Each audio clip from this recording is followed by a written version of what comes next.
Imagine a point in your investing journey where your dividends are working so hard they completely cover all of your essential bills and living expenses. At this point, you no longer have to trade your time for money.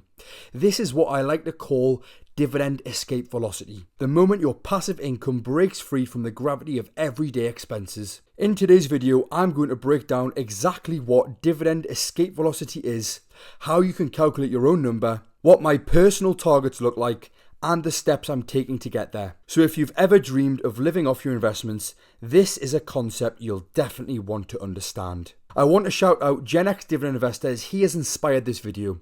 He has some of the best dividend content on YouTube, so please go check him out if you haven't already. So what is dividend escape velocity? Dividend escape velocity isn't just about covering the basics, it's about reaching a point where your dividend income completely replaces your entire lifestyle. That means not only paying for essentials like housing, food, utilities and transport, but also funding all the fun stuff too, such as shopping, holidays, eating out and hobbies, without ever needing a paycheck again. But the real magic of dividend escape velocity isn't just hitting that number once. The key is building a portfolio that grows its dividends at a rate faster than inflation. This way, rising prices can never catch you. Year after year, your income keeps increasing on its own, giving you more freedom, more security, and more choices. Your portfolio doesn't just maintain your lifestyle, it expands it. That's the true escape velocity. When your dividend income isn't just keeping up, it's pulling away from inflation and compounding into something even bigger year after year. Now, I know what some of you are probably thinking.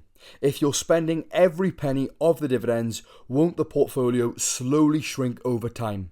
Well, that is a fair question, but this is where the power of dividend growth really shines, and I want to show you visually so it's easier to understand. In this scenario, let's imagine I need £3,000 a month to reach my own dividend escape velocity. With a £720,000 portfolio that's yielding 5%, this will pay me exactly £3,000 in my first year. But here's the key. At this stage, I'll now not need to add any more annual contributions and we can turn off that dividend reinvestment plan so we can utilise all of that £3,000 on our living expenses. In fact, let's even assume the stock price never grows and we have a 0% capital growth rate. The only thing working for us is dividend growth, which I've set at a conservative 5% per year.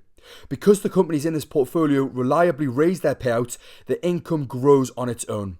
In year one, like I just showed you, we would be paid £3,000 every single month, but with that 5% annualized hike, by year two, we'd then be paid £3,150. Fast forward to year 10, and we can see that we would actually be getting paid £4,653 by this point, all while withdrawing every single penny along the way.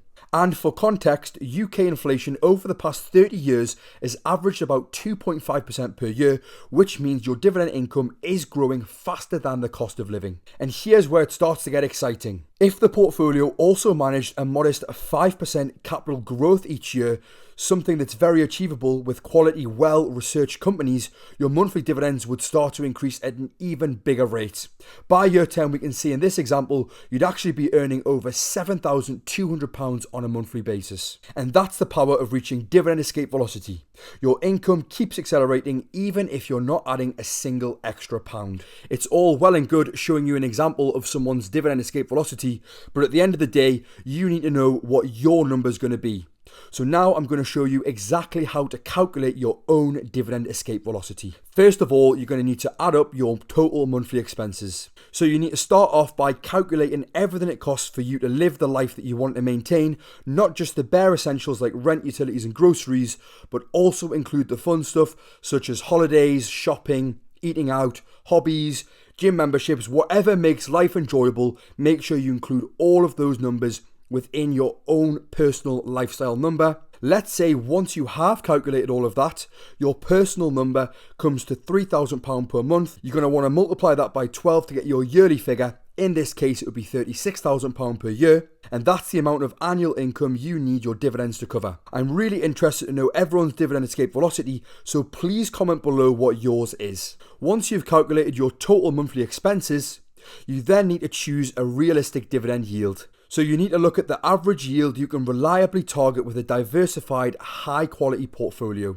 For many dividend investors, I'd say something around 4 to 5% is a good benchmark, high enough to generate income, but sustainable for long-term growth. Later in the video, I'm going to highlight a fantastic method for picking out different dividend stocks, especially ones that have a healthy growth rate alongside a good yield, so you're going to want to make sure you stay tuned for that. Now that we have your total monthly expenses and your realistic dividend yield, what we're going to do is calculate the portfolio size. To do this, you want to divide your annual expense number by your target yield. So in our example, we had £36,000 as a yearly figure. Divide that by 0.05% if we had a 5% yield.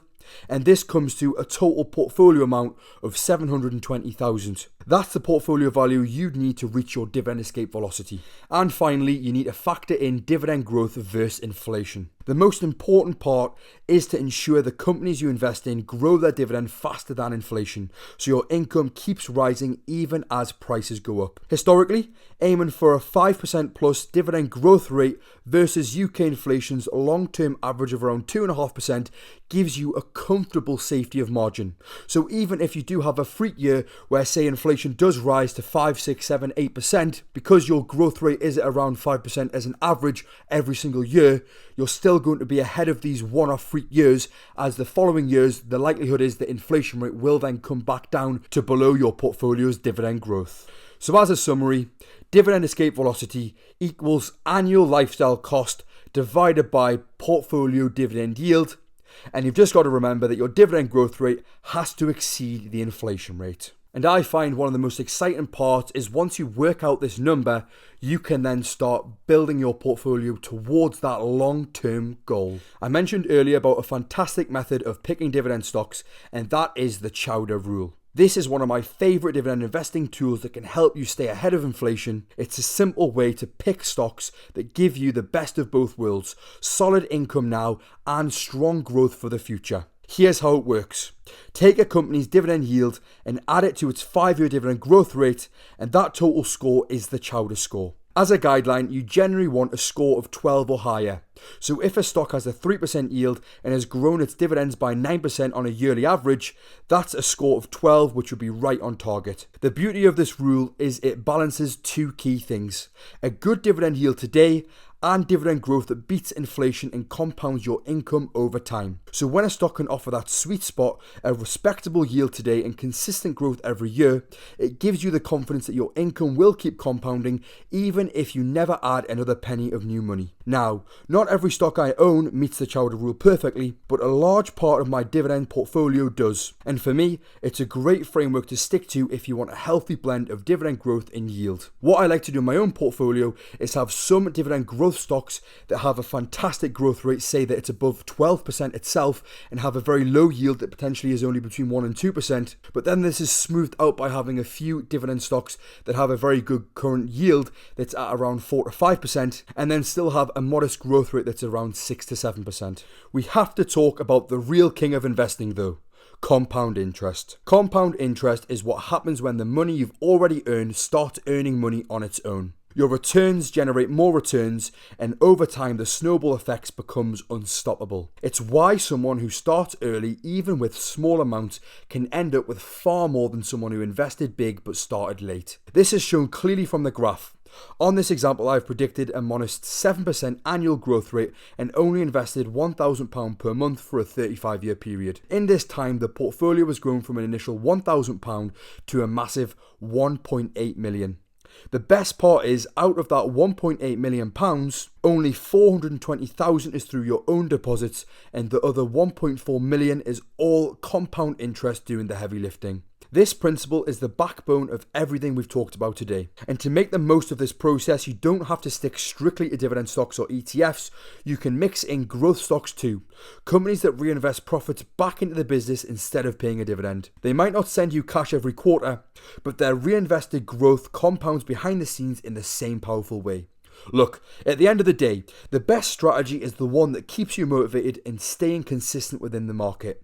Whether that's a pure dividend portfolio or a mix of growth and income or just broad market ETFs, the real secret is sticking with a long-term plan that means you can let compound interest work its magic. And with that being said, I now want to share with you all my own personal dividend escape velocity. After crunching the numbers, I know that for me to reach this point of complete financial freedom, I need to be earning around £24,000 per year in dividend income, so that works out at around £2,000 per month. I track my entire portfolio using Snowball Analytics because it takes care of all of the heavy lifting. And their new My Goal feature is brilliant.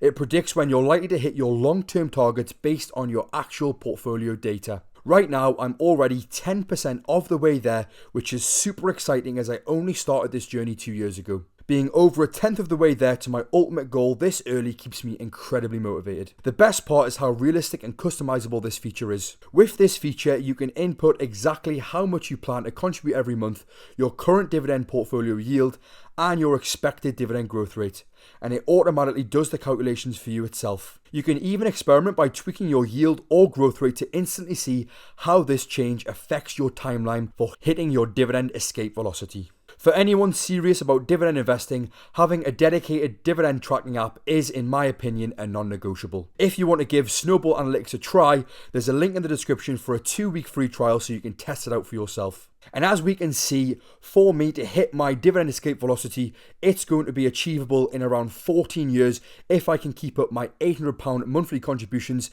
and my portfolio stays around a 5% yield with a 6% dividend growth rate. On this feature, you can actually see how my portfolio progresses on a year-to-year basis to see what it's likely going to be creeping towards before hitting that goal, which is really cool because by the end of 2026, I now know that my aim is to have a portfolio that pays me around £3,255 and then 2027 to be paid just over £4,000, and I can do this every single year and set that as my own mini goal on a yearly basis so that I know by 2039 I will end up hitting that £24,000 goal, which means I'll hit my own personal dividend escape velocity. And that's the full picture of dividend escape velocity, the point where your dividend income not only covers your essentials but also funds the lifestyle you truly want, all while growing faster than inflation year after year. Remember, everyone's number will be different. The key is figuring out your annual expenses, building a portfolio of reliable, dividend-growing companies, and staying consistent long enough for compounding to do the heavy lifting. Whether you prefer dividend stocks, ETFs,